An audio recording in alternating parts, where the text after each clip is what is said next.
Hand raise है, अगर कुछ पूछना चाह रहे हैं पूछिए। जी जी सर, सॉरी, मुझे ये टेस्ट का स्केड्यूल करने का थोड़ा सा समझ नहीं आ रहा था कि हम मतलब इसको अपने अकॉर्डिंगली दे सकते हैं। जैसे मैं नेक्स्ट मंथ देना चाह रहा था, तो डेट्स वगैरह होंगी, या इसको कोई फिक्स्ड होता है कि मतलब साल में इन मंथ्स में जैसे होता है, या इसको हम किसी भी, जैसे आइल्स में दिया है तो उसमें हमारे पास मुख्तलिफ डेट्स होती हैं। इसमें भी ऐसे ही है स्केड्यूल क्या बोले थे, या कोई फिक्स्ड होता है इसका, कि आप जस्ट ये कंफर्म कर। जी सर, इसी तरह है जिस तरह हम आइल्स को बुक करते हैं, इसका भी ईटीएस इदारा है जिसके थ्रू ये कंडक्ट होता है। आप ईटीएस की वेबसाइट पे अपना एक दफ़ा अकाउंट बना लें साइन अप करके। फिर आप टेस्ट बुकिंग में जाएंगे तो आपको अवेलेबल डेट्स मिल जाएंगी। और पाकिस्तान में ये इस्लामाबाद, लाहौर, मुल्तान और एक और शहर है शायद वहाँ पे, कराची सॉरी। तो ये चार शहरों में होता है। और इस्लामाबाद में दो सेंटर्स हैं। इस तरह बाकी शहरों के भी वहाँ सेंटर्स अवेलेबल आप देख सकते हैं, एक या दो ही हैं मैक्सिमम। और हफ्ते में तकरीबन 2 से 3 दिन ये अवेलेबल है, depending upon the centre and city. तो आप वो चेक कर सकते हैं अवेलेबल डेट्स और उनमें बुक कर सकते हैं। वो आप 1 मंथ 2 मंथ जितनी भी डेट देख सकते हैं उसमें अवेलेबल है। Thank you so much. Thank you.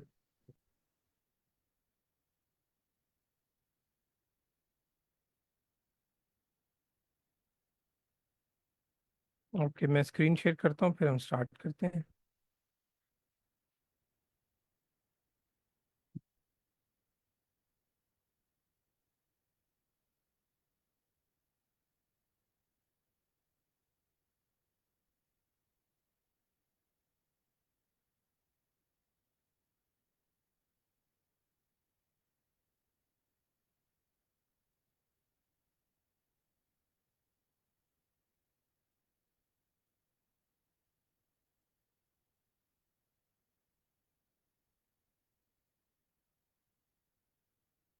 और लास्ट वीक हमने चैप्टर 1 और चैप्टर 2 कंप्लीट कर लिए थे, और उसके drill sets as a homework हमने कहा था कि आप प्रैक्टिस करें। अगर किसी को किसी क्वेश्चन में कोई इशू आया हो तो वो हम डिस्कस कर लेते हैं, नहीं तो फिर हम ये चैप्टर 3 सर ने स्टार्ट किया था फ्राइडे को, इसको फिर आगे लेके चलते हैं।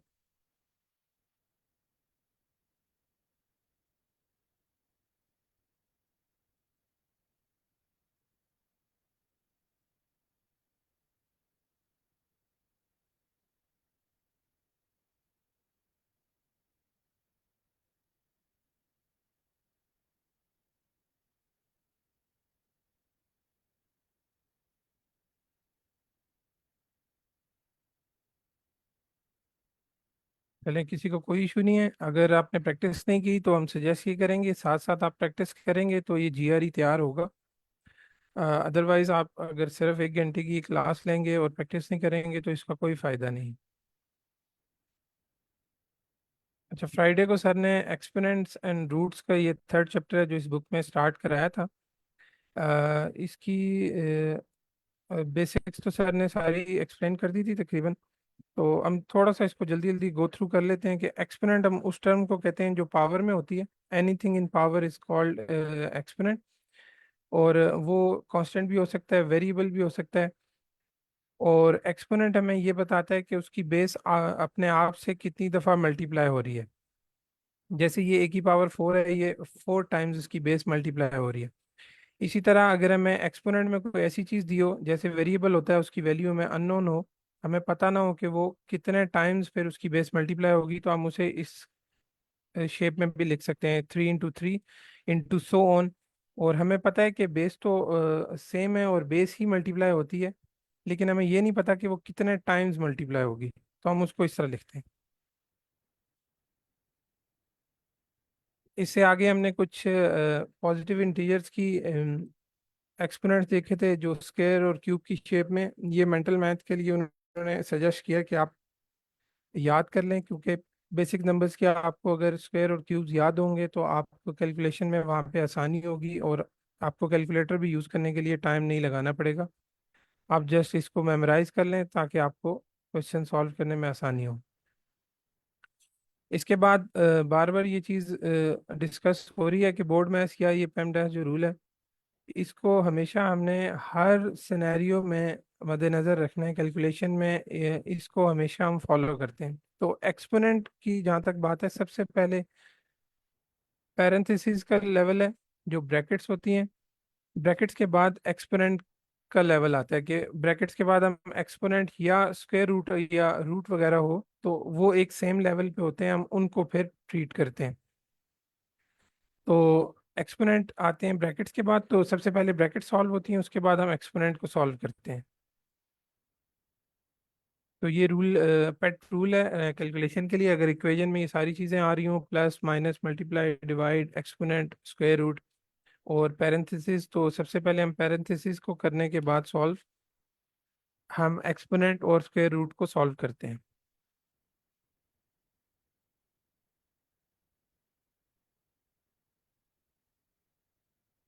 इसके बाद ये नेगेटिव साइन का बताया गया कि जब भी कोई नेगेटिव बेस होगी तो उसकी अगर पावर ऑड में होगी तो वो हमेशा आंसर नेगेटिव ही रहेगा, और अगर इवन पावर होगी तो उसका आंसर पॉजिटिव हो जाएगा। ये हमने पहले भी डिस्कस किया है मल्टीप्लिकेशन में, चैप्टर 1 में, कि जब भी दो डिफरेंट साइंस आपस में मल्टीप्लाई होते हैं तो वो हमेशा नेगेटिव आंसर देते हैं, और जब भी सेम साइन आपस में मल्टीप्लाई होते हैं तो वो हमें पॉजिटिव आंसर देते हैं। इसी तरह यहाँ पे अगर -1 की पावर 2 है तो इसका मतलब है कि -1 दो दफ़ा आपस में मल्टीप्लाई हो रहा है, तो मतलब माइनस साइन भी आपस में दो दफ़ा मल्टीप्लाई हो रहा है, तो इसका आंसर पॉजिटिव आता है। इसी तरह अगर 3 है या कोई भी ऑड नंबर होगा तो ऑड टाइम जब माइनस आपस में मल्टीप्लाई होगा तो उसका आंसर हमेशा नेगेटिव ही रहेगा।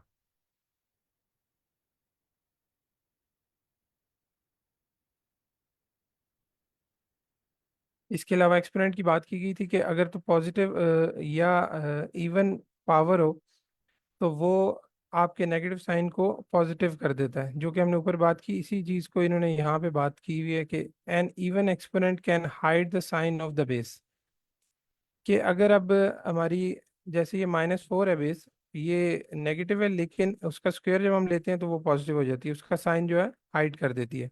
लेकिन सिर्फ इवन एक्सपोनेंट, जब भी ऑड एक्सपोनेंट जो हमने बात की 1 3 5 7 ये पावर होगी तो वो साइन उसी तरह रहेगा।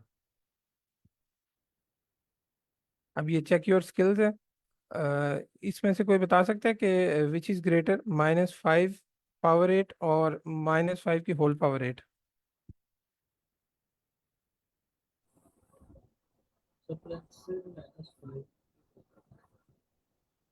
सर आपकी आवाज़ जरा कम आ रही है।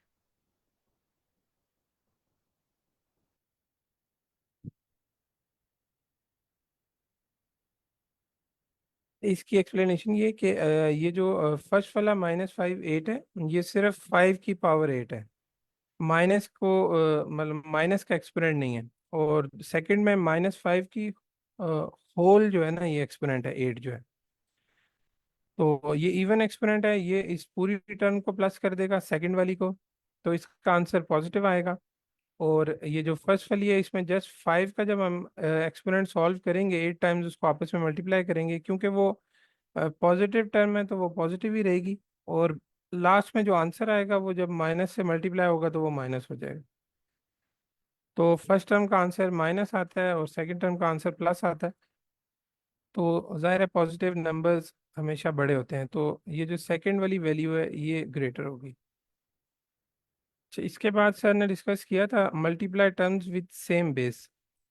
तो इसके लिए जो ट्रिक है, जो टिप है, वो है ऐड द एक्सपोनेंट्स। जब भी बेसिस सेम होंगी तो आप उनके एक्सपोनेंट ऐड कर सकते हैं, अगर वो बेसिस आपस में मल्टीप्लाई हो रही हैं तो।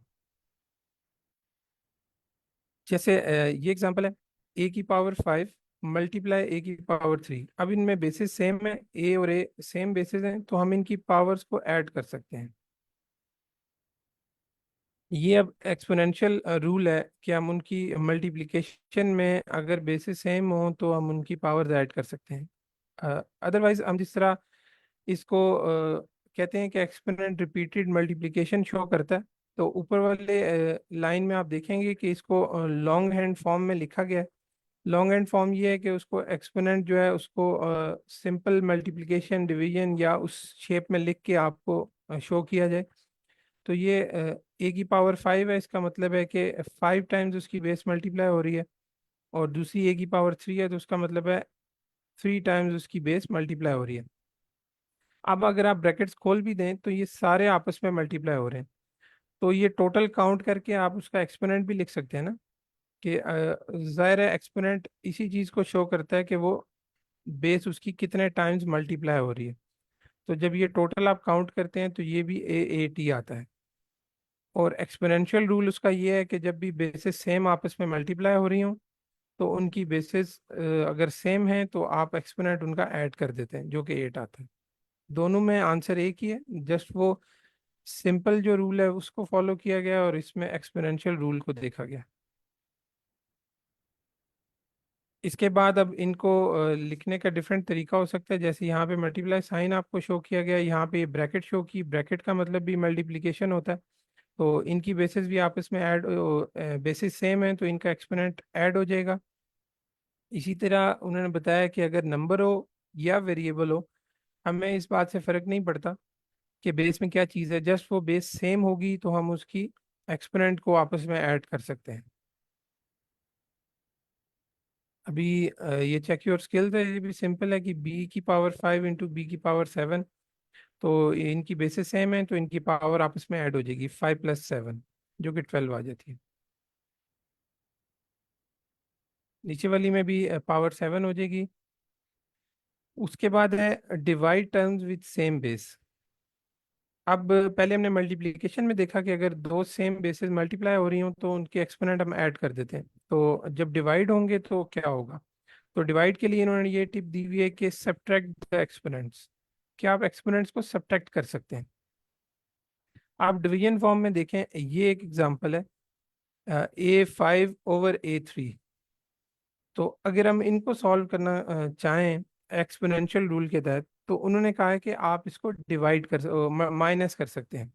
तो जो नीचे डिनोमिनेटर में है, अगर हम उसको ऊपर लेके जाते हैं तो उसकी पावर जो पॉजिटिव है वो नेगेटिव हो जाएगी, अगर वो नेगेटिव होती तो वो पॉजिटिव हो जाती पावर। मतलब जब भी आप न्यूमरेटर से डिनोमिनेटर में लेके जाएंगे या डिनोमिनेटर से न्यूमरेटर में लेके जाएंगे तो उसका साइन चेंज हो जाता है पावर का। तो A3 को अगर हम ऊपर लेके जाते हैं तो उसकी पावर -3 हो जाएगी, जो कि फिर 5 में से अगर माइनस करते हैं आप तो A² आंसर आ जाता है। इसी तरह अगर इसको हम सिंपल लॉन्ग एंड फॉर्म में इस तरह लिखें कि A की पावर 5 है तो वो 5 टाइम्स A मल्टीप्लाई हो रहा है और नीचे 3 टाइम्स A मल्टीप्लाई हो रहा है। अब अगर आप कैंसिल आउट करते हैं ये 3 A's ऊपर वाले 3 A's से, तो जस्ट 2A बचते हैं, जिसे हम A² भी कहते हैं, A × A। तो डिवाइड के केस में आप एक्सपोनेंट्स को आपस में माइनस कर सकते हैं और मल्टीप्लिकेशन में आप ऐड कर सकते हैं। ये चीज़ यहाँ पे ये लिखी हुई है कि if you multiply exponential terms that have the same base, add the exponents. आगे एग्जांपल है A² × A3, तो A5 आंसर आ जाएगा। इसी तरह डिवीजन के केस में divide exponential terms that have the same base, तो सब्ट्रैक्ट द एक्सपोनेंट्स। A5/A3, तो ये A² आ जाता है। चेक योर स्किल, ये सिंपल है, इसको हम डिस्कस नहीं करते।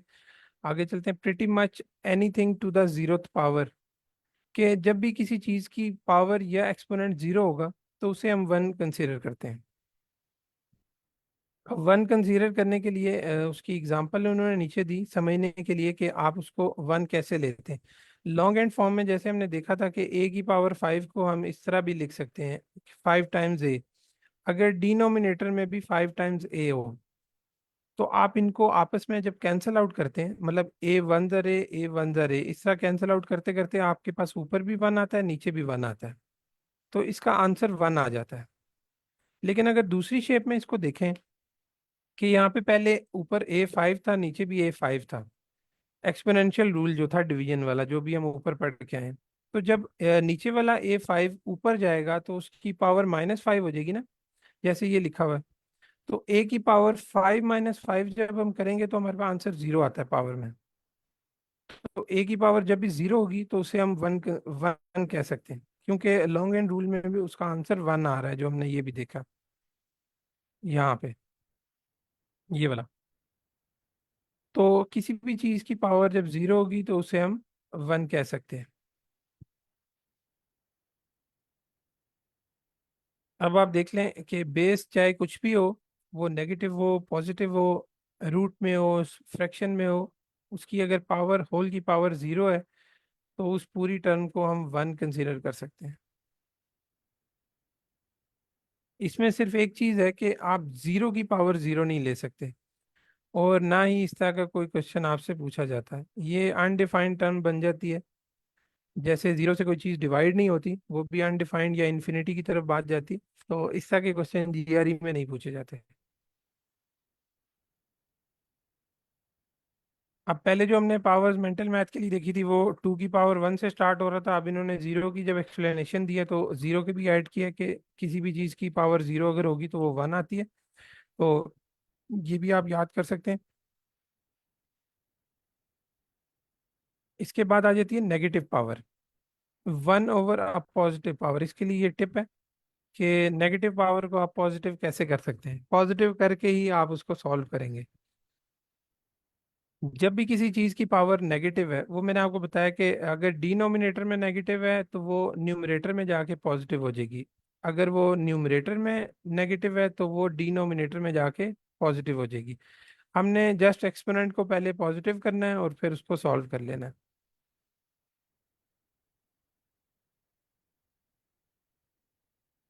इसकी एग्जांपल इन्होंने ये दी हुई है, using the exponent subtraction rule. ये तो हमें उन्होंने डिवीजन वाला रूल बताया कि आप इसकी अगर ए फाइव को ऊपर लेके जाते हैं तो वो माइनस फाइव हो जाएगा, माइनस हो जाएगा थ्री में से, तो हमारे पास ए की पावर माइनस टू आ जाती है। अब इस माइनस टू को अगर हम पॉजिटिव करना चाहते हैं तो हम इसको वन ओवर ए की पावर स्क्वायर या टू लिख सकते हैं, जैसे ये लिखा हुआ है। सिंपल, आप उसको न्यूमरेटर से डिनोमिनेटर में ले जाएं या डिनोमिनेटर से न्यूमरेटर में ले आएं तो उसका साइन चेंज हो जाता है। और जब आप पॉजिटिव पावर करेंगी तभी आप इसको सॉल्व कर सकेंगे। अगर आप माइनस टू पावर लेते हैं तो आप उसको सॉल्व नहीं कर सकते, इसलिए हम एक्सपोनेंशियल टर्म को हमेशा पॉजिटिव करते हैं और फिर उसको सॉल्व करते हैं। ये कुछ सिंप्लीफिकेशन करके उन्होंने वैल्यूज बताई हुई हैं कि टू की पावर माइनस थ्री हो, उसको आप डिनोमिनेटर में ले जाएं, वो पॉजिटिव हो जाएगी, वो वन ओवर एट कहलाती है। और वन ओवर एट का मतलब होता है 0.125। इसी तरह अगर टू की पावर माइनस टू है तो इसका मतलब वन बाय फोर बनता है, जो कि 0.25 बनता है, या चौथा हिस्सा जिसे हम कहते हैं। इसी तरह टू की पावर माइनस वन है, ये हाफ बनता है, या 0.5 जिसे हम कहते हैं। और इसी तरह ये पावर्स उन्होंने पॉजिटिव में बताई हैं।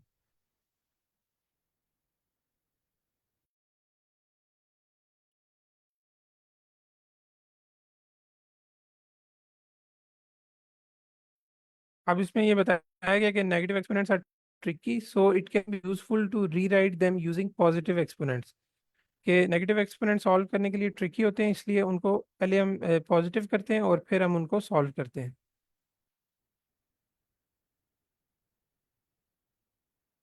अब इसमें डिफरेंट केसेस हो सकते हैं, सेम वेरिएबल हो तब भी, डिफरेंट वेरिएबल हो तब भी आप एक्सपोनेंट पॉजिटिव करने के लिए उनको मूव कर सकते हैं न्यूमरेटर से डिनोमिनेटर या इसके रिवर्स, और उनको पॉजिटिव कर सकते हैं।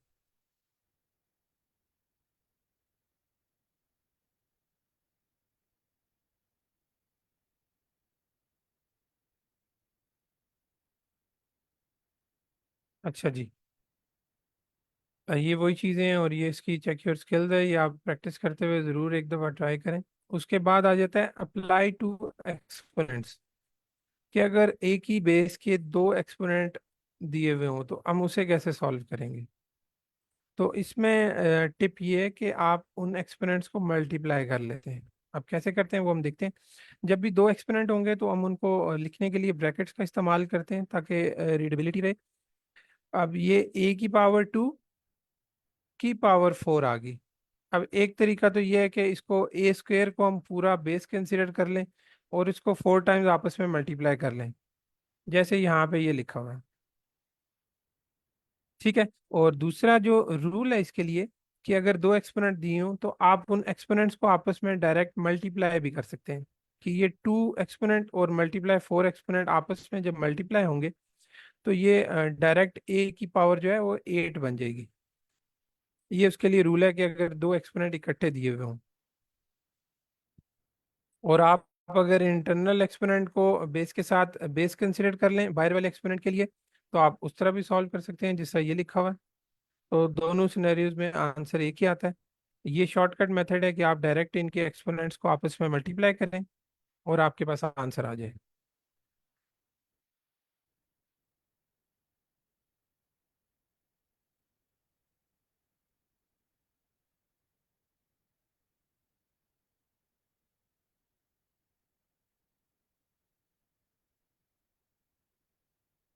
अब ये दो केसेस देख लें कि इन दोनों केसेस में क्या फ़र्क है।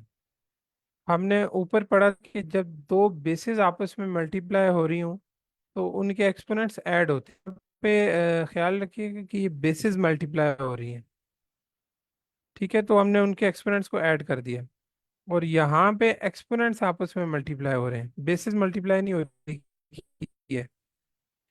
तो एक्सपोनेंट जब मल्टीप्लाई होते हैं तो हम उन एक्सपोनेंट्स को आपस में मल्टीप्लाई ही करते हैं, लेकिन यहाँ पे एक्सपोनेंट हो रहे हैं क्योंकि बेसिस मल्टीप्लाई हो रहे हैं। ये उसकी एग्जाम्पल, अगर नेगेटिव एक्सपोनेंट होगा तब भी वो मल्टीप्लाई ही होगा, और साइन की जो मल्टीप्लिकेशन है वो उसी तरह रहती है कि डिफरेंट साइंस होंगे तो माइनस और सेम साइंस होंगे तो प्लस।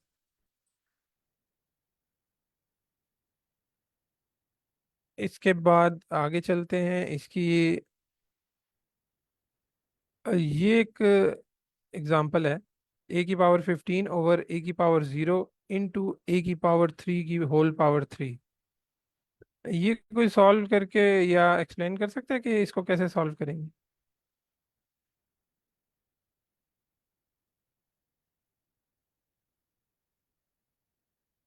कोई भी ट्राई कर ले, गलत होगा तो हम एक्सप्लेन कर देंगे। ये तो हम प्रैक्टिस कर रहे हैं और सब ने मिल के ज़ाहिर है जीआरई देना है। जो भी इस क्लास में आते हैं ज़ाहिर है उन्होंने जीआरई की तैयारी करनी है। तो कोई भी अनम्यूट करके अगर बताना चाहे कि इसको हम कैसे सॉल्व करेंगे, अभी हम जैसे पढ़ के आए हैं। सर सर इसमें ये जो ए की पावर जो 0 है सर वो 1 के इक्वल हो जाएगा। जी सर बिल्कुल। और ए की पावर 6 हो जाएगा सर। और फिर ये न्यूमरेटर में जाएगा तो 15 - 6 हो जाएगा सर। सर नीचे ए की पावर 9 होगा, आई थिंक 3 × 3। यस 9 होगा। 9 9।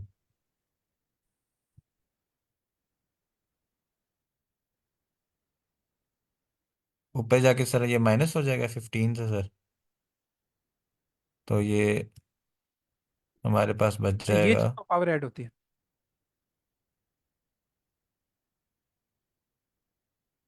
ए की पावर 6 बचेगी ना। 6 होगा सर। जी 15 - 9। नहीं नहीं 9 होगा, 3 × 3 9 वो होता है जब आपकी बेस सेम हो और वो मल्टीप्लाई कर रही हो तो पावर ऐड होती है। इसमें जो पावर की आगे से फर्दर पावर है तो ये मल्टीप्लाई होती है। ठीक है सर। इस ये होगा डिनोमिनेटर में 9 है, वो ऊपर जाके फिर जब माइनस होगा तो फिर से 6 हो जाएगा। यस।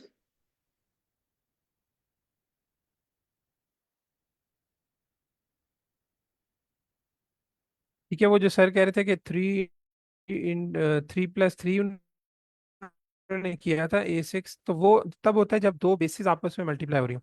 यहाँ पे देख लें बेस एक ही है, उसके दो एक्सपोनेंट हैं, तो जब भी बेस एक होती है और उसके दो एक्सपोनेंट होते हैं तो एक्सपोनेंट आपस में मल्टीप्लाई होते हैं, तो 3 3 9 हो जाता है। थैंक यू, आपने कंट्रीब्यूट किया। आगे हम चलते हैं। Apply an exponent to a product, कि जब किसी भी चीज़ का प्रोडक्ट हमें दिया हो तो उस पे हम एक्सपोनेंट को कैसे अप्लाई करेंगे। तो उसके लिए रूल है या टिप है, apply the exponent to each factor, कि उस प्रोडक्ट में जितने भी फैक्टर्स हैं, जितनी भी चीज़ें मौजूद हैं, सबको वो फैक्टर एक्सपोनेंट जो है ना आप डिवाइड कर दें या उनको अप्लाई कर दें। मतलब वो एक्सपोनेंट सब पे लागू होगा। जैसे ये एक्स वाई का होल क्यूब है, तो इसको हम ऐसे भी लिख सकते हैं कि एक्स क्यूब वाई क्यूब आपस में मल्टीप्लाई हो रहे होंगे।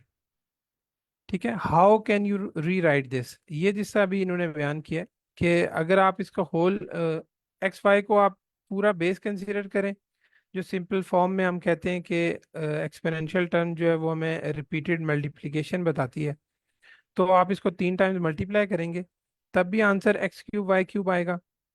और अगर आप इसकी ये पावर डायरेक्ट इन पे अप्लाई कर दें, इसके जो फैक्टर्स हैं एक्स और वाई अलहदा अलहदा, तो आप तब भी एक्स क्यूब वाई क्यूब लेते हैं। तो ये शॉर्टकट मेथड है जो एक्सपोनेंशियल का है, कि जब भी प्रोडक्ट में कोई चीज़ें मल्टीप्लाई हो रही हैं और उनकी कोई होल पावर या एक्सपोनेंट हो, तो आप उसको अंदर फैक्टर्स पे अप्लाई कर सकते हैं।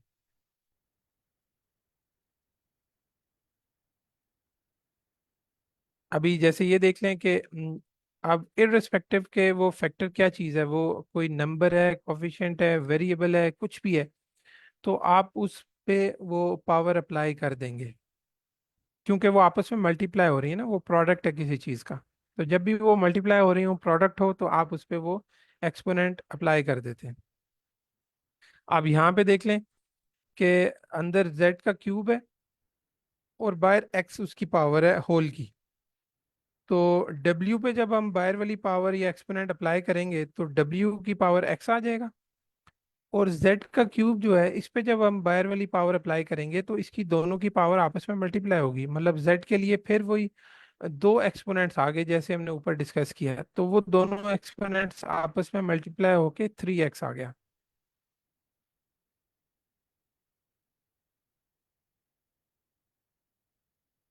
ये चीज़ हमने पढ़ी है, ये हर कॉन्सेप्ट के बाद ये एक टेबल लिखा हुआ है जो कि उस कॉन्सेप्ट को समराइज करने के लिए होता है, और ये बड़ा इंपॉर्टेंट और आसान अल्फाज में लिखा होता है। आप जब भी रिवीजन करें या इसको पढ़ें तो इस टेबल को ज़रूर समझिएगा, और इसमें जो भी कॉन्सेप्ट दिया हो अगर वो ना समझ आए तो आप उस कॉन्सेप्ट को रिवाइज करें दोबारा, जब तक कि आपको ये टेबल क्लियर ना हो जाए। क्योंकि समझ लें कि ये टेबल ही इस कॉन्सेप्ट का निचोड़ है, हर हर कॉन्सेप्ट के बाद ये एक टेबल हिस्सा दिया हुआ है।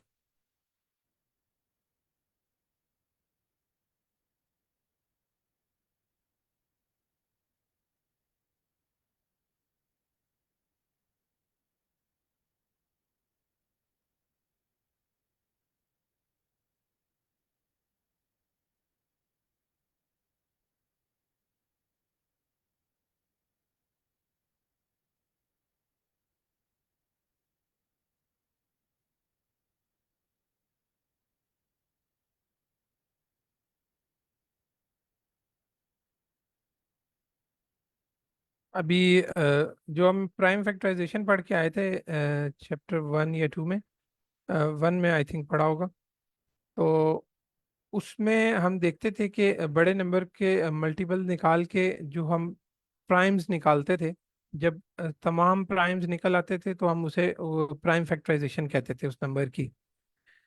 तो इधर अब यही टिप दी हुई है कि आप प्राइम फैक्टराइजेशन के लिए भी एक्सपोनेंट का इस्तेमाल कर सकते हैं, या उसको शो करने के लिए एक्सपोनेंट का इस्तेमाल कर सकते हैं।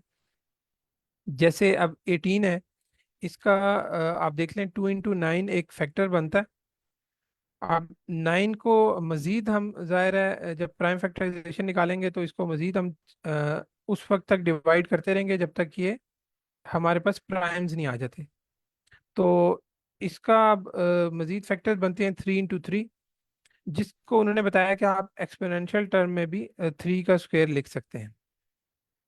ठीक है, तो सॉल्व करने के लिए अब 18 क्यूब का उन्होंने कहा था कि प्राइम फैक्टराइजेशन निकालें। जब आपने सिंपल 18 का निकाल लिया है, तो आपने जो 18 के ये प्राइम फैक्टराइजेशन निकाली है, आप उसी का अगर क्यूब लेंगे तो वो डायरेक्ट 18 क्यूब का प्राइम फैक्टराइजेशन आ जाएगी। ठीक है, तो ये शॉर्टकट मेथड है कि बजाय इसके कि आप 18 क्यूब को पहले सॉल्व करें, 18 को 3 टाइम्स मल्टीप्लाई करें, एक बड़ी अमाउंट आएगी या बड़ी फिगर आएगी, फिर आप उसका प्राइम फैक्टराइजेशन निकालने के लिए आप उसको ब्रेक डाउन करते जाएं तब तक के जब तक के तमाम उस फैक्टर ट्री पे तमाम उसकी आर्म्स पे या वैल्यूज पे प्राइम्स नहीं आ जाते। तो उससे बेहतर है कि आप उसको सिंगल पहले सॉल्व कर लें और उसका क्यूब ले लें, या जो भी पावर रिक्वायर्ड है क्वेश्चन में आप उसको उसके मुताबिक सॉल्व कर सकते हैं।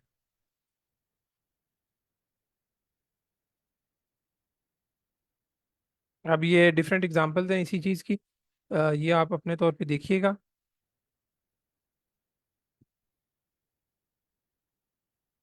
अब मल्टीप्लिकेशन और डिवीजन हमने देख ली। अब बात आ रही है ऐड और subtract terms with the same base. अगर हम उनको ऐड या सब्ट्रैक्ट करेंगे तब हम उन्हें कैसे सिंप्लीफाई या सॉल्व कर सकते हैं। तो उसके लिए टिप वही जो चैप्टर 1-2 में भी हमने कॉमन फैक्टर्स निकाले थे, कि आप कोशिश करते हैं कि उनमें कोई भी कॉमन फैक्टर ढूंढ के उसको हम कॉमन लेके सॉल्व कर सकें। जैसे भी ये एग्जांपल है, consider this example 13 raised to power 5 plus 13 raised to power 3। अब इसको सॉल्व करने के लिए उन्होंने यही कहा कि आप इससे कंफ्यूज ना हो। जैसे पहले हमने पढ़ा कि दो टर्म्स, दो बेसिस अगर सेम है और वो मल्टीप्लाई हो रही हैं तो उनकी पावर्स हम ऐड कर देते हैं। तो ये वो चीज़ नहीं है, ये ऐड हो रही है, ये मल्टीप्लाई नहीं हो रही। तो इसको सॉल्व करने का तरीका डिफरेंट है। अब इसमें हम देखते हैं कि क्या चीज़ हम कॉमन ले सकते हैं। तो इसमें रूल ये है कि आप देखते हैं कि मिनिमम या स्मॉलर वैल्यू कौन सी है, जिसमें एक्सपोनेंट कम होगा, जाहिर है वो स्मॉलर वैल्यू होगी। तो लार्जर में से कम हम वो स्मॉलर वैल्यू अगर कॉमन ले सकते हैं, जैसे 13 की पावर 3 है, इसका मतलब है कि 13 3 टाइम्स मल्टीप्लाई हो रहा है। और 13 की पावर 5 का मतलब ये है कि 13 5 टाइम्स मल्टीप्लाई हो रहा है। तो इसमें पहली वाली टर्म में 5 दफ़ा 13 है और सेकंड टर्म में 3 दफ़ा 13 है। तो हम दोनों में से 3 दफ़ा 13 जो है उसको कॉमन ले सकते हैं, 13 का क्यूब हम कॉमन ले सकते हैं आराम से। तो वही चीज़ यहाँ पे की गई है, आप इसको कॉमन ले लें या आप इसको ब्रेक डाउन कर लें जैसे इन्होंने किया है, सिंप्लीफाई करने के लिए, ताकि आपको वो टर्म नजर आए। कि आप इसको 13 की पावर 5 को 13 की पावर 3 इंटू 13 की पावर 2 भी लिख सकते हैं। और हमें पता है कि जब भी दो सेम बेसिस आपस में मल्टीप्लाई हो रही हो तो हम उनके एक्सपोनेंट को ऐड कर सकते हैं, मतलब ये 3 + 2 दोबारा 13 की पावर 5 बनते हैं। तो इसको हम सिंप्लीफाई करके इस तरह भी लिख सकते हैं। अब जब इस तरह लिखा तो हमें पता है कि एक टर्म ये है। अब इसमें ये एक टर्म है और सेंटर में ये प्लस है, सॉरी ब्रैकेट के बाहर है। और 13 का क्यूब ये सेकंड टर्म है। अब इन दोनों टर्म में से हम ये 13 का क्यूब जो है कॉमन ले रहे हैं। तो फर्स्ट टर्म में सिर्फ 13 का स्क्वायर बचता है, उसके बाद ये प्लस का साइन आएगा। और दूसरी तरफ से जब हम 13 क्यूब पूरा कॉमन ले चुके हैं तो वहां पे जस्ट 1 बचता है। अब क्योंकि ये एक इंटीजर का क्यूब या स्क्वायर है तो हम इसको मजीद भी सॉल्व कर सकते हैं। लेकिन ज़रूरी नहीं कि जीआरई में हम तमाम कैलकुलेशंस करके हर चीज़ को सॉल्व करें, क्योंकि जीआरई में हम क्वेश्चन को देखते हैं कि उसमें सिनेरियो क्या दिया हुआ है और आंसर्स को देखते हैं कि हमें किस शेप में आंसर चाहिए। तो हम उस शेप में ही उसको फिर लेके आते हैं। ज़रूरी नहीं कि हम 13 का क्यूब लें उसको सॉल्व करें और 13 का स्क्वायर लें जो कि 169 आएगा, और +1 करेंगे फिर 170 आ जाएगा। और बाहर अगर 13 का क्यूब लें आप, जो भी वैल्यू आती है फिर उसको 170 से हम मल्टीप्लाई करके आंसर लें। तो ज़रूरी नहीं कि हमें वो कैलकुलेशन सारी करनी पड़े, हमें जस्ट करेक्ट आंसर पिक करने के लिए सिर्फ उस शेप में लाना होता है वैल्यू को, जिस शेप में आंसर्स गिवन हो या कोई भी और हमें हिंट गिवन हो। जीआरई में वो हमारी कैलकुलेशंस चेक नहीं कर रहे होते, जस्ट हमें ऑप्शन दी होती हैं और वो सिर्फ ये देख रहे होते हैं कि हमने करेक्ट ऑप्शन चूज की है या नहीं। वो कैसे किया है, वो कैलकुलेशन करके की है या हमने किसी स्ट्रेटजी या ट्रिक को यूज किया है, ये चीज़ वो हमारी असेस नहीं करते। तो इसलिए हर चीज़ को कम्प्लीटली सॉल्व करना एडवाइजेबल नहीं होता, ना ही रिकमेंडेड है, ना ही वहाँ पे हमारे पास टाइम होता है। क्योंकि आपने तकरीबन 1 मिनट से मैक्सिमम 2 मिनट तक एक क्वेश्चंस को अटेम्प्ट करना होता है। अगर आप इससे ज़्यादा टाइम ले रहे हैं फिर आप उसको स्किप भी कर देते हैं। ओके, लास्ट में अगर आपके पास टाइम बचता है तो फिर आप उस क्वेश्चन को दोबारा आके देख लें, अदरवाइज आप बाकी क्वेश्चंस का टाइम उस पर लगा देंगे तो फिर आपके लिए मुश्किल हो जाएगा नंबर अटेम्प्ट गेन करना। ओके जी, उससे आगे चलते हैं।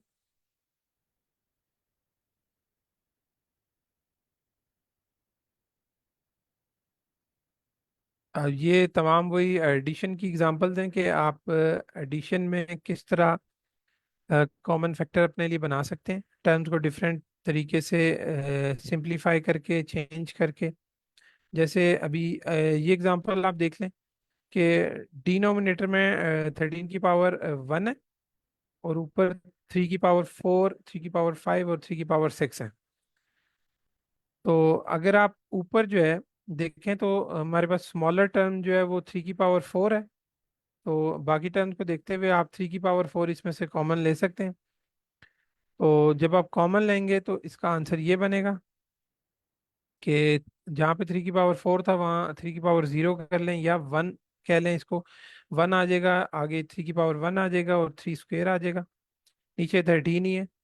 आप इसको मजीद सॉल्व करते जाएंगे तो आपके पास आंसर जो आता है वो 3 की पावर 4 आ जाता है। ये जो स्टेप्स हैं आप खुद देखिएगा, अगर कोई इशू हो तो फिर हम डिस्कस करेंगे नेक्स्ट क्लास में। ये जस्ट सिंप्लीफाई करने के लिए एडिशन सब्ट्रैक्शन ही है, कोई इसमें मुश्किल चीज़ नहीं है।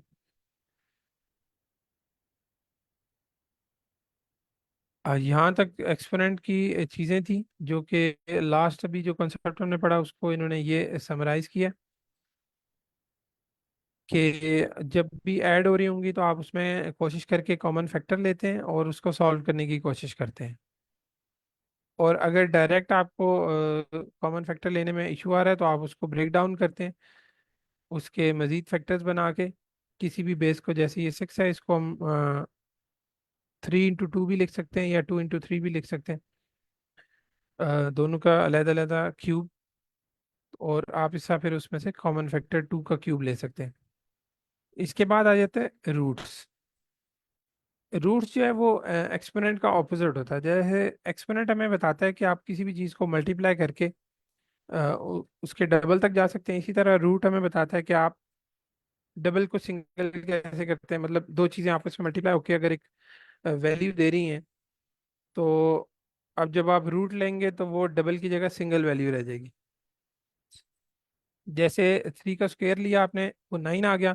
अब 9 का रूट आप लेंगे तो वो दोबारा 3 आ जाएगा। तो इसको एक्सपोनेंट का ऑपोजिट भी कहते हैं। अब इसमें दो चीज़ें, कुछ होते हैं परफेक्ट स्क्वायर, जिनका परफेक्ट स्क्वायर, परफेक्ट रूट, जिनका आप रूट लेते हैं तो हमारे पास कोई इंटीजर वैल्यू आ जाती है। और कुछ होते हैं जिनमें ये परफेक्ट आंसर हमें नहीं मिलता, आप उसका रूट लेंगे तो वो आपके पास पॉइंट्स में या डेसिमल्स में वैल्यू आती है।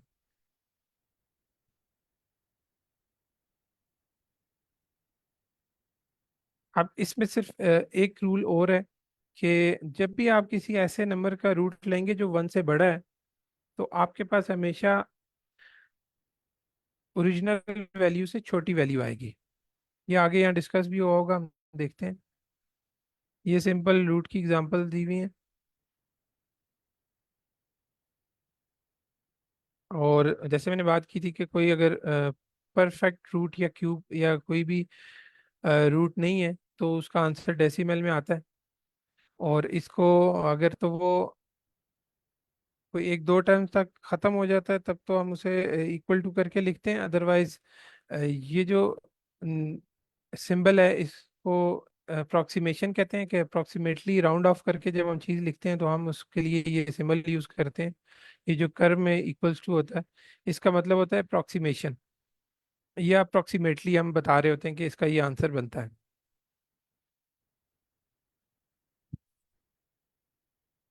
अब ये बात मैं कर रहा था कि अगर 1 से बड़ा कोई नंबर होगा और अगर हम उसका रूट लें तो उसकी वैल्यू जो भी आएगी रूट की वो हमेशा उसके उस नंबर से छोटी आएगी। मतलब 2 जो है 1 से बड़ा है, इसका जब भी हम रूट लेंगे तो वो 2 से छोटा आएगा उसका आंसर। मतलब 2 का रूट जो है वो 2 से हमेशा छोटा आएगा। इसी तरह 21 का रूट लेंगे वो 21 नंबर से छोटा आएगा। इसी तरह 1.3 भी अब 1 से बड़ा है। 1.1 भी आप ले सकते हैं, जस्ट 1.05 भी आप ले सकते हैं। मतलब 1 से कोई भी वैल्यू बड़ी है, जब उसका रूट लेंगे तो वो उससे छोटा आएगा। और इसी तरह अगर 1 से छोटा, 1 से छोटी वैल्यू पे आप जाएं तो आप नेगेटिव वैल्यू का रूट नहीं लेते। वो हमारे पास इसमें जीआरई में मेरे ख्याल में मेंशन भी होगा, मैं आपको बता देता हूँ। ये उसकी एक्सप्लेनेशन है, ये डिस्कस करते हैं। उससे पहले जैसे ये बता दूं कि 0 से 1 तक जो वैल्यूज हैं उनका अगर आप लेते हैं रूट, तो वो उससे बड़ा आता है नंबर से। जैसे हमने पहले बताया कि 1 से बड़ा अगर कोई भी नंबर है, उसका रूट उस वैल्यू से हमेशा छोटी आएगी। इसी तरह 0 से 1 तक जो डिजिट्स हैं उनका जब भी आप रूट लेते हैं तो वो अपने ओरिजिनल नंबर से बड़ा आएगा। जैसे ये दिया हुआ है, ये अब 0.5 जो है, ये 0 से बड़ा है और 1 से छोटी वैल्यू है, तो इसका रूट देखें 0.7 आ गया, मतलब इससे बड़ा आ गया। इसी तरह 2/3 है, 2/3 का मतलब भी 0 to 1 के दरमियान ही है, तो इसका रूट जो भी लेंगे वो 2/3 से बड़ा आएगा। इसके बाद जो बात कर रहे थे नेगेटिव की, कि हम नेगेटिव नहीं लेते, तो नेगेटिव के लिए एग्जांपल दी हुई है उन्होंने कि the square root symbol never gives a negative result. This may seem strange, after all both 5 square and -5 का स्क्वायर इक्वल्स 25। कि जब आप स्क्वायर लेते हैं किसी भी पॉजिटिव और नेगेटिव नंबर, तो उसका आंसर पॉजिटिव मतलब सेम ही आता है, एक ही आंसर आता है। लेकिन यही चीज़ आप स्क्वायर रूट में कंसीडर नहीं कर सकते, क्योंकि जब आप रिवर्स में जाएंगे कि 25 का अगर आप रूट लेते हैं, तो आप हमेशा उसको 5 ही लिखते हैं। आपने कभी भी यहाँ पे नहीं देखा होगा उसको हमने -5 लिखा हो। तो मैथमेटिशियन जो है वो भी ज़ाहिर है हर सिंबल की एक फिक्स वैल्यू डिस्कस करते हैं, कंसीडर करते हैं।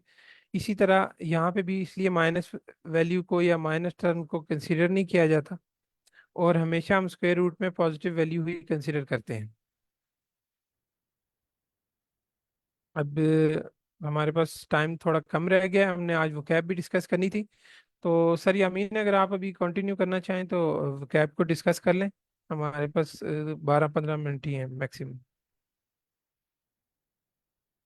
जी सर, मैं ज़रा स्क्रीन शेयर कर देता हूँ। आप जी सर। ज़रा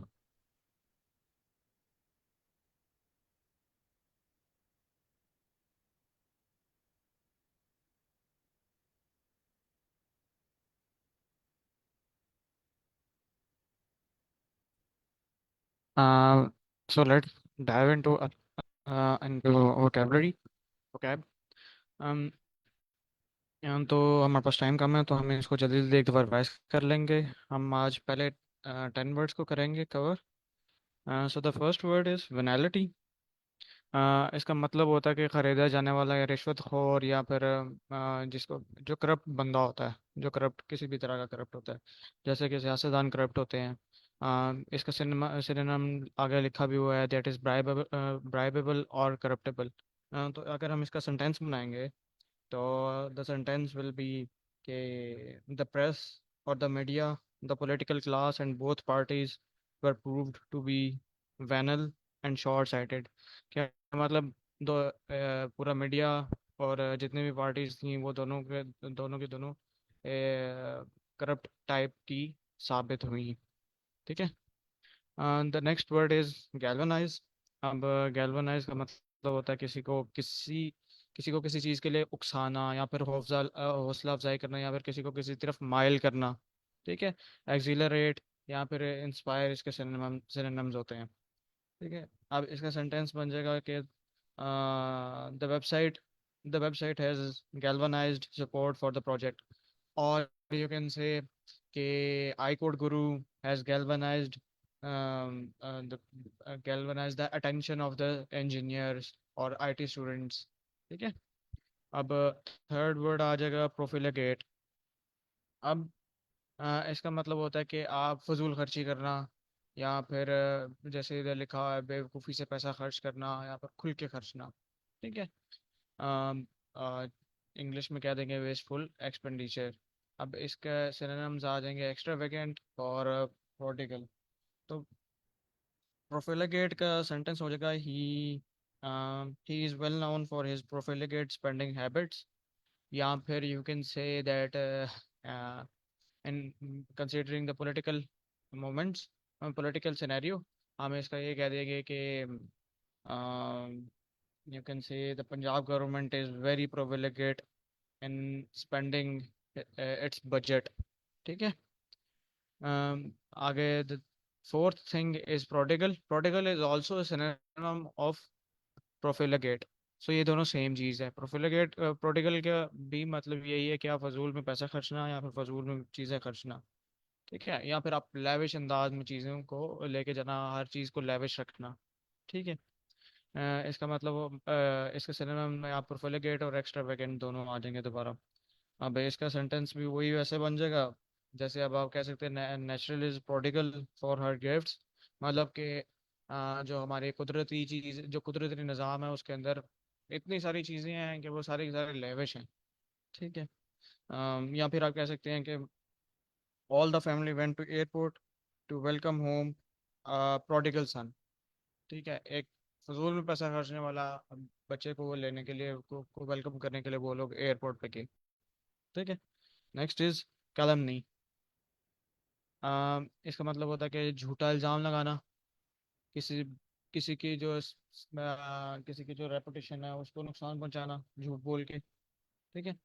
और इसके जो है सिनोनिम्स हैं वो डिफेमेशन डिफेमेशन है और लाइबल है। अब इसका सेंटेंस हो जाएगा कि ही was subjected to the most vicious calumny। vicious होता है बहुत खतरनाक, बहुत बुरी। बट ही नेवर कंप्लेंड और सूड। सूड मतलब होता है कि किसी के ऊपर जुर्माना आयद करवाना या फिर अदालत में लेके जाना। ठीक है। या फिर आप इसका कह दे सेंटेंस होगा कैलमनी रिक्वायर्स नो प्रूफ। कि किसी के ऊपर आप झूठा इल्जाम लगा देंगे, कोई आपसे कोई प्रूफ तक नहीं मांगता है, मतलब कोई किसी से कोई क्वेश्चन नहीं करता। ठीक है। The next thing is laconic. अब लैकोनिक क्या होता है कि बहुत थोड़ा सा, मतलब थोड़े से अल्फाज इस्तेमाल करके अपनी चीज़ को बयान कर देना, बहुत कंसाइज, जिसे कंसाइज इंग्लिश में कहते हैं। ठीक है। अब इसका जो सिनोनिम्स हैं वो है अपोथमेटिक, अपोथमेटिक और एलिप्टिकल। सॉरी। जैसे हम कह दें कि इसका सेंटेंस हो जाएगा this song involves slow laconic vocals and slowed beats. मतलब इस इस गाने में बहुत कम अल्फाज यूज हुए हैं और इसकी जो धुन थी वो बहुत आराम से आराम से चली है। या फिर आप कह सकते हैं कि Nusrat Nusrat qawwalis had laconic vocals but slowed beats. ठीक है। आगे आ जाएगा एबरेशन। एबरेशन का मतलब होता है कि एक तवक्को से चीज़ बढ़ के तवक्को से हट के चीज़। ठीक है। जो चीज़ नॉर्मल ना हो, नॉर्मल चीज़ों से हट के। एक कॉमन प्लेस टाइप चीज़ ना हो, डल चीज़ ना हो, टायर, चलो वो आप वर्ड पढ़ेंगे वो मतलब उन चीज़ एक मामूल से हट के आप ये समझ लें। ठीक है। इसका जो सिनोनिम्स है वो डेरेंज है और डिमेंशिया है।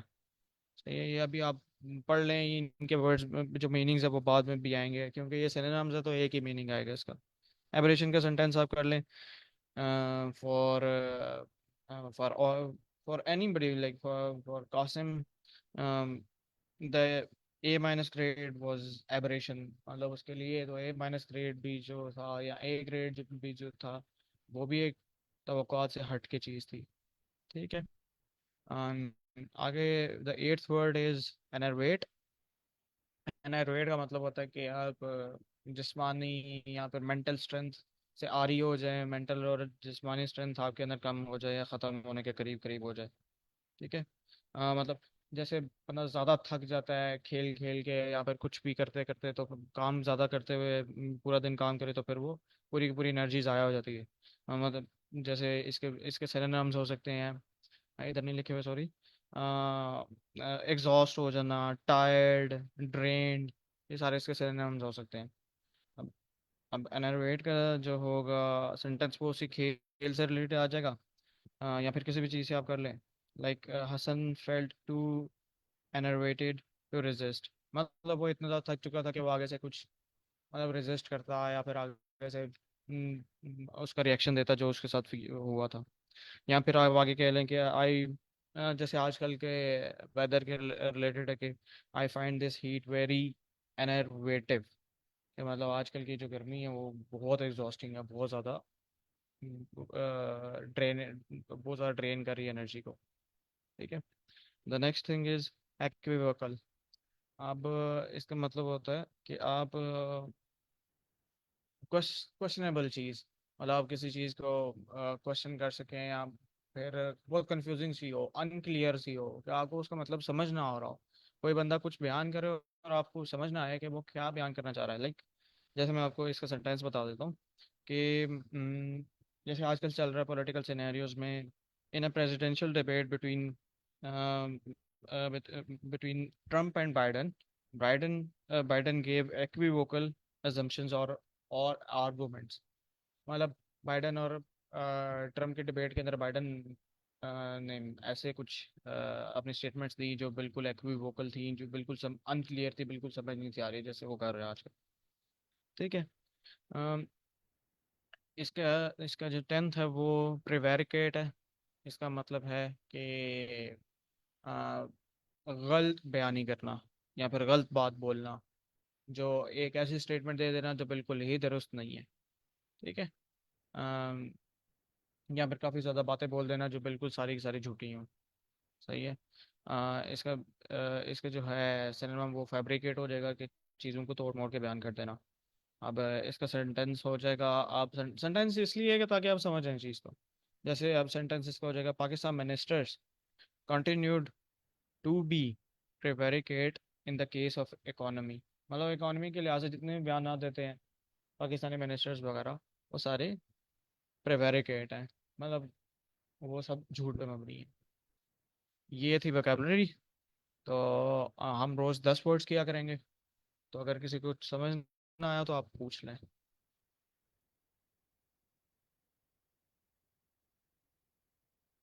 You can ask anything. अगर आपने सेंटेंसेस खुद भी बनाए हैं तो आप खुद भी बना सकते हैं।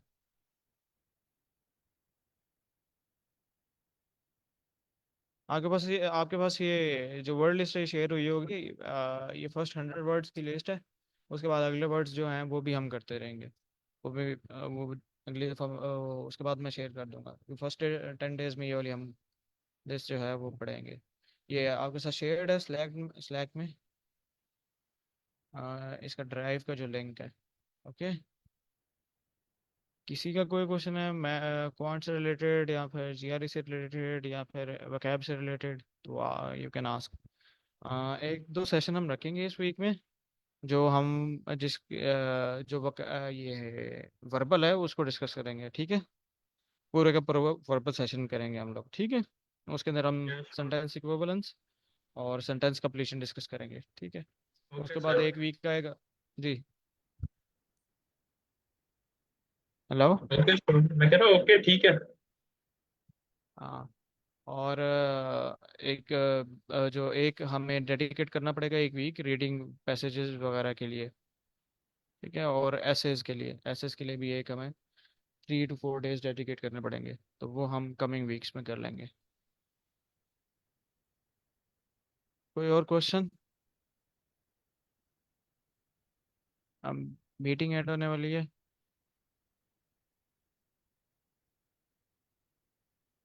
चलें जी, मीटिंग का टाइम ख़त्म हो गया। Okay, thank Allah you so हाफिज़ मच। एवरीवन। अल्लाह हाफिज़। अल्लाह हाफिज़ सर।